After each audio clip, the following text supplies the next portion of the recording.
Hey, what's up everyone, Morey Croson here, and today we're going to be going over a couple exercises and mechanics that are going to be super important when it comes to running and resisting shin splints and knee problems, and we're going to hop in the video right now.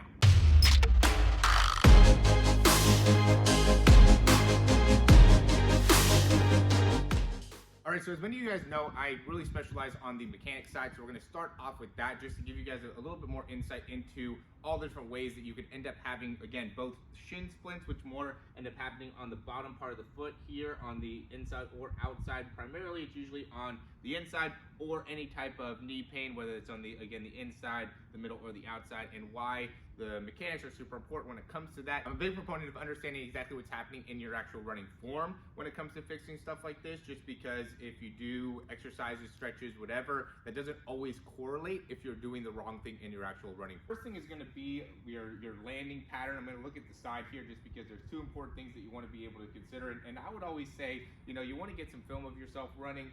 Either send it in here, we'd be happy to analyze it for you, or to just look at it yourself, or you can just even think about it when you're going through and going through your runs or your sprints. So first thing is how you're landing in comparison to your body. You want to make it so your foot is landing slightly out in front of the hip. The goal would be to be able to land right underneath you. It's a little bit easier when it comes to long distance running to be closer to that.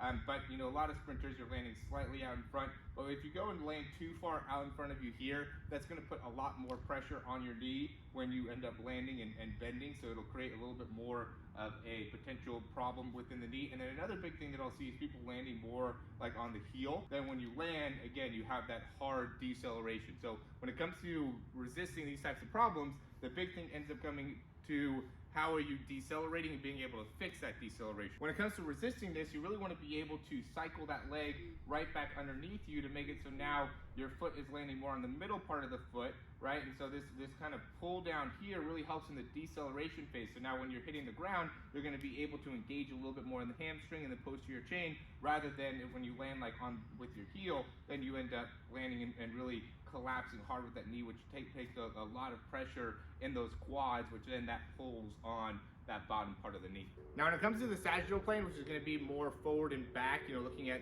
any film like that, there's a couple things that really end up being important here. One thing is going to be, and I commonly see this when it comes to having a lot of tightness in that IT band, could also end up having knee pain or even shin splints, is going to be landing with your foot way inside of your hip, right? So as you're swinging through, and there's a lot of people that I see that end up crossing over their feet. You want to be kind of running with your feet, like you're on a train track is usually how I say, but really like if I'm stepping off here, I just want to stay in that same lane there. I don't want to end up crossing over, and it's really common that I actually see that, especially with people that are having shin splints and knee issues, is that they're crossing over, and so then when they're landing and the hips really far out to the side and the foot's really far on the inside. So now when they're landing, they end up going into that collapsing pattern, right? And that collapsing pattern ends up being really detrimental from over a long period of time of being able to resist yourself with injury. So you really want to make sure that when you're landing, you have a lot of control through that ankle, through that foot, to make it so now you're able to propel yourself off without having any types of big time collapsing of the foot.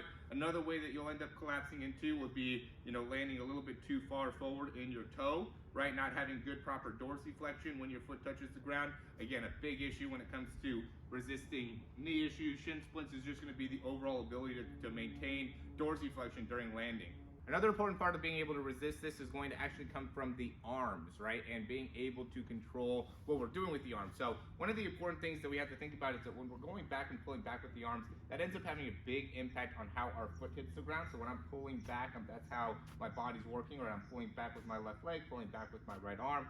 And so what ends up happening is that people don't get good extension through that shoulder and through that arm, or not very vertical through that position, which makes it so then when they land with a lot more force through their body. So the more you're able to maintain a better upright position and really pull back with those elbows there, the better you're going to be able to land with less force, right, into the ground, that's going to end up being the main thing that helps you out here, is being able to resist force during foot contact. When you had shin splints, knee problems, a lot of times has to do with overuse, and so we want to try to resist the overuse by being able to, one, be able to understand how to properly decelerate through even our arms and upper body to take some of the pressure off of the lower body. Another big thing that will actually cause this as well, and this a lot of times has to do with like the crossing over type stuff, and that's going to be a big thing to correct, is going to be, not running too much like that, kind of side to side. A lot of people we see will end up rotating in their spine that end up having these types of issues too much, right? So you want to be able to keep your hands slightly outside. If your hands come into like the midline, that's about as far inside as they want to go, and then when they come right back out, you really want to make sure your hands are kind of coming right back down to the hip. You don't want to be going too wide with that hand as it's going back, and then when you're coming back and forward, you don't want to end up going too far straight either, because when you go too far straight, that's going to allow you to kind of go off to the side a little bit there as well. So just make sure that elbow is staying nice and tight, and your hand is slightly coming inside and then going right down towards the hip as you're running, to really make sure that you're not losing your ability to maintain good trunk control, because once your trunk starts rotating a lot, again, that's going to really make a big difference on how your body's able to control your actual landing. And once your hips start to get out of whack and everything's kind of, you know, rotating a whole bunch, that's what's going to cause a lot more, again, overuse in the lower body to be able to kind of stabilize everything that's happening up top, all the extra movements happening up top. The more you can be nice and controlled and not doing too much up top, the better it'll allow your lower body to work, control, stabilize, which at the end of the day here is going to be the name of the game to how to fix this. If you've been liking this video so far, it is now time to smash that thumbs up down below. That really helps us out a ton. Subscribe to the channel if you haven't already. And if you have any questions, comments, recommendations, go ahead and leave those down below. We're going to get into some exercises. The first thing that I like to do is just going to be kind of a stretch for the quads. It's going to be just kind of shading all the way back. You feel your quads stretching as you're going down and then coming right back up. That's going to be a way to be able to eccentrically control your quads and also be able to build up strength within that area as well, right? It's going to be a good core exercise as well for you too. Just the better you can do that, the more range that you're going to get ankle-wise, quad-wise. Great exercise to help you out if you have primarily knee issues. Another great one's going to be, now you can see I just tucked my toes there, right? And now what I'm going to just do is I'm just going to push back the best I can. I really want to try to get my toes to have as much flexibility as I can. And now I'm just really pushing back on my feet. A couple other great exercises are going to have a bench here, so I'm just going to be with one foot, and I'm just going to control my decel here, come stand right back up.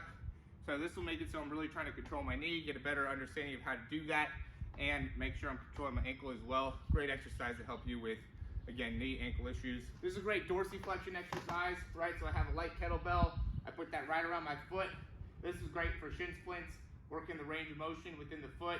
Make sure I get plenty of extension all the way down, and then pull back up. And this will just build up that shin muscle here to make it so I'm nice and strong. And it'll also make it so I get plenty of strength and range of motion within that lower leg.